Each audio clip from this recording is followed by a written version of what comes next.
आज सुनावणी झाली, काय झालं? समाधान मिळालं का? आयुक्त साहेबांनी काय आश्वासन दिलं? बिलकुलच समाधान नाही मिळालं. विपिन ईटनकर साहेब हे मला खूप जास्ती हुशार व्यक्ती वाटायचे, पण आज त्यांनी ज्या प्रकारे दिशाभूल केली आहे सुनावणीची आणि ज्या प्रकारे जे प्रश्न विचारले आहे, सगळ्यात हास्यास्पद प्रश्न म्हणजे आहे की सिमेंटच्या बिल्डिंगमध्ये राहता तर ते तोडाल का, आणि तुम्ही त्याला तोडून तुम्ही कुठे राहा, सगळ्यात मोठी गोष्ट ही.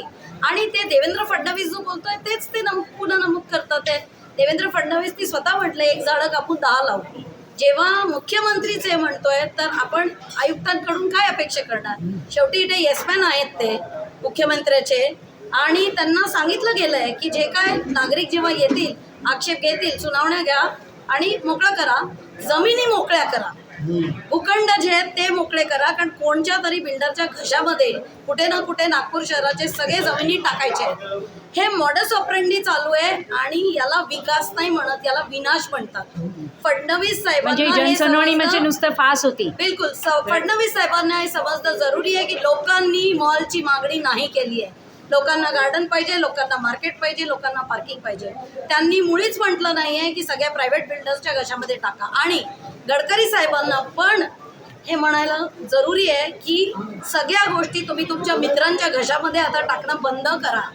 आम्हाला हे नको आहे. आमच्या पैशांनी विकास होतो आणि आमच्याकरता हा विकास मुळीच नाही आहे. तर तुम्ही आज जे घेतलं ते अगदी म्हणजे खरंच हसण्याला येते, लहान मुलालाही समजेल.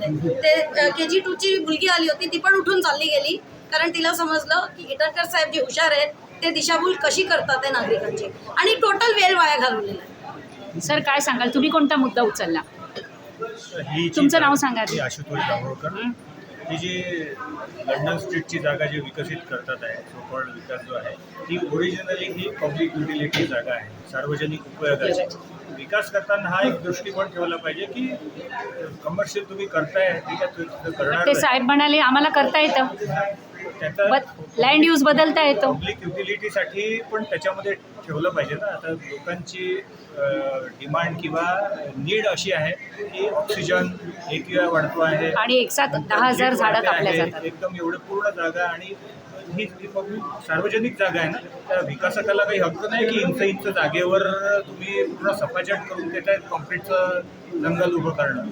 त्याच्यात अल्टरनेटिव्ह डिझाईन कन्सिडर केले पाहिजेत. एक अल्टरनेट प्लॉट जो आहे तिथे अर्बन जंगल ठेवलं पाहिजे, ज्यांनी विकासही होईल आणि ऑक्सिजन पण मिळेल, ग्रीनरी पण राहील. आजच्या सुनावणीमध्ये तुम्ही हेच मुद्दे मांडले.